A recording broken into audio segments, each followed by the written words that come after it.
Hey guys, Forex here, hope you're all well. What you're looking at in front of you is the Nintendo Entertainment System, or NES, I repaired in a previous video. As you can see, it's still working. What I want to do today is strip this down, give it a really good clean. I also want to install fresh capacitors in this. I've had a look online to see what capacitors this takes, and I have them all in my inventory. So I'm going to recap this thing, and the final thing I want to do is disable the lockout chip, which will allow me to play US games and Japanese Famicom games. So yeah, if you stick around, I'll crack on with that. Now to get in the NES, there's 6 screws I need to remove. There's one here, there's one here, there's one here, there's one here, there's one here, and the final one is here. Remove those screws and I'll be able to flip it over and take off the top lid. As you can see, I'm inside. What I need to do now is remove this top metal shield. Now to do that, there are a number of screws I need to remove. There's one here, there's one here, there's one here, there's one here, there's one just at the side of the heatsink for the 785 voltage regulator. There's one here, and the final one is here. If I remove those, I'll be able to take this top metal shield off. What I want to do now is remove the motherboard, but there's a couple of things I need to take care of. The first, I need to remove some screws. There's one here, there's one here, there's this silver one just here, and on the opposite side there's another silver one I need to remove. There's this screw here, there's this screw just down the side near the heatsink of the voltage regulator. I'll remove those screws and then come back. Now there's another step I need to do before I can actually remove the motherboard. What I need to do is remove some connectors. Now the first one I need to remove is this connector just here. This is for player 1's controller input. Very easy, it's just push fitted. I'll need to remove this connector here. Same again, this is for player 2, push fitted in. And this connector here, which is the power and the reset button. Same again, it's just push fitted. If I remove those connectors, I'll be able to pull the motherboard straight out. What I want to do now is remove the power LED, power button and reset button board. To do that, it's very easy. I just need to remove this screw, and there's one just here underneath this ribbon of cables. I need to remove this screw. Remove those and I'll be able to pull the board straight out like that. What I want to do now is remove player 1 and player 2's controller ports. That's very easy to do. If you look underneath, there's 2 screws I need to remove, this one and this one, and then I'll be able to swing out the actual fascia. And then what you do to get these out is you just push them through like this and they will come straight out. That's the bottom shell all stripped, ready for cleaning. So I'll get this in soak. What I want to do now is strip down the top case. Now the first thing I want to remove is this flip cover just here, and I'm going to remove this plastic trim as well while I'm there. Now to remove the flip cover, I need to remove this screw, which will get rid of this metal hinge. There's one on the opposite side as well, so there's another screw I need to remove, and then I'll remove these 2 screws and that will get this plastic trim off. So I'll go ahead and do that and then come back. Now the final bit of trim I need to remove is this one here, and it's just exactly the same. 2 screws just here. Remove those and this plastic trim will come straight off. That's the outer shell completely stripped. Time to get this in soak and give it a good clean. That's the upper and lower case of the NES, along with some trim soaking in a bath. What I'll do is I'll leave them for half an hour to soak and then come back, give them a scrub.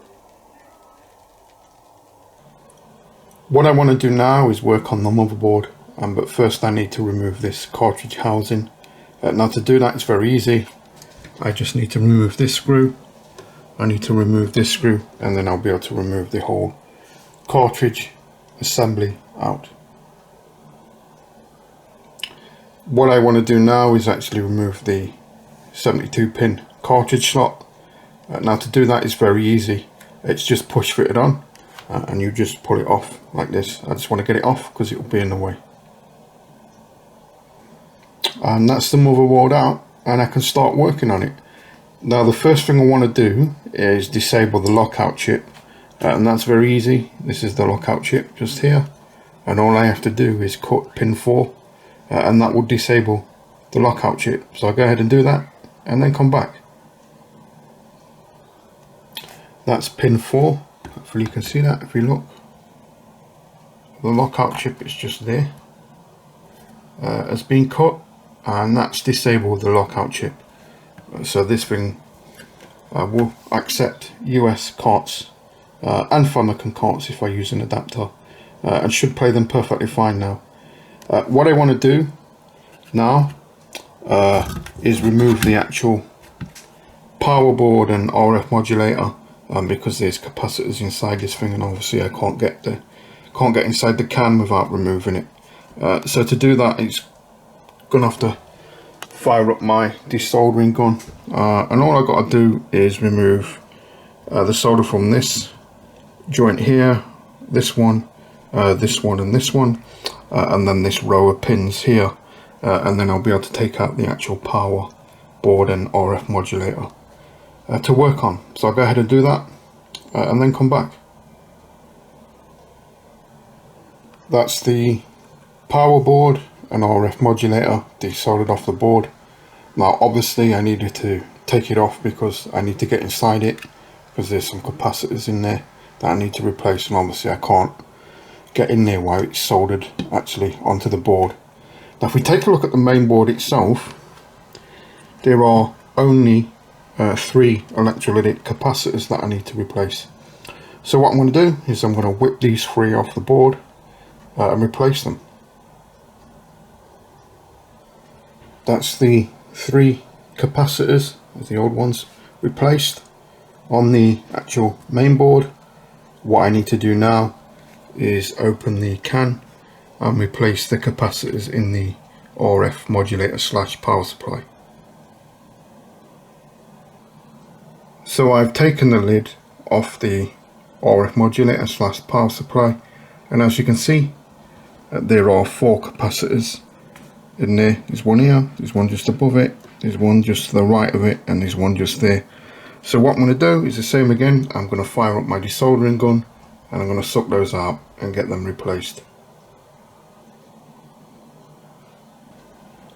That's the RF modulator / power supply recapped. I can get the lids back on the can, and I can get it soldered back into the motherboard.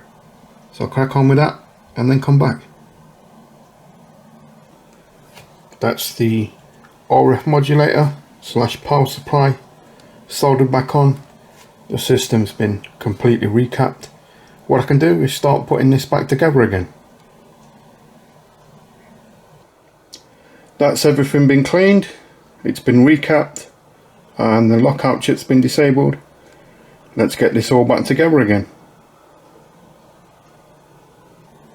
Now I've got the system partially back together, and I thought I'd give it a test now, because if there's anything wrong, I don't really want to strip it down again and take care of it. So what I'm going to do is I'm going to give it a quick test like this.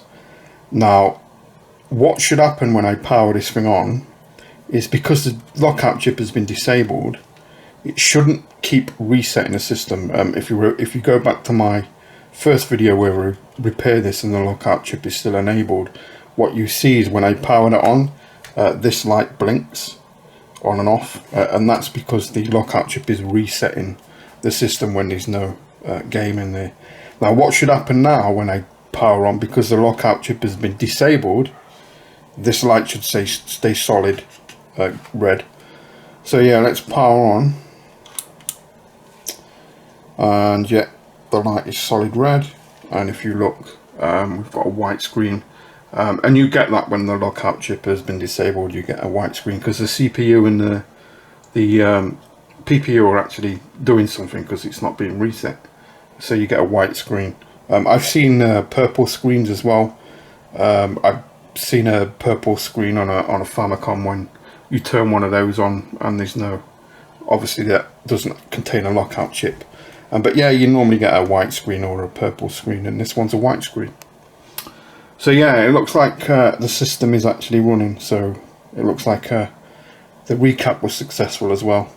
Now what I'm going to do now is I'm going to get my Famicom to NES converter, and I'm going to put a Famicom game in this and see if it will run the Famicom game. So yeah, go and get that and then come back. I've gone and got my NES to Famicom converter. Now you can see this has already got a lockout chip on it, but yeah, it should boot this anyway because obviously the lockout chip's been disabled.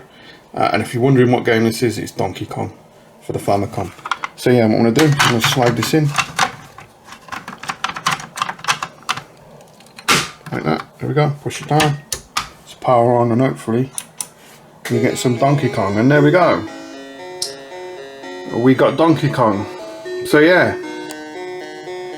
that looks quite successful, guys. So what I'll do is I'll start putting this all back together, and then I can wrap up the video. And as you can see, we're all back together. I've got Duck Hunt Super Mario Brothers in there. So let's power on. And there we go. It's booting fine. So yeah, now this has been ReCap, guys. Hopefully this will be good for another 35 years. But yeah, there you go. Hope you liked the video, guys. If you did, please give it a big thumbs up. Like, comment, subscribe, all the usual stuff. And as always, I'll catch you on the next one. Winner, winner. It's come out looking pretty good. Catch you next time, guys.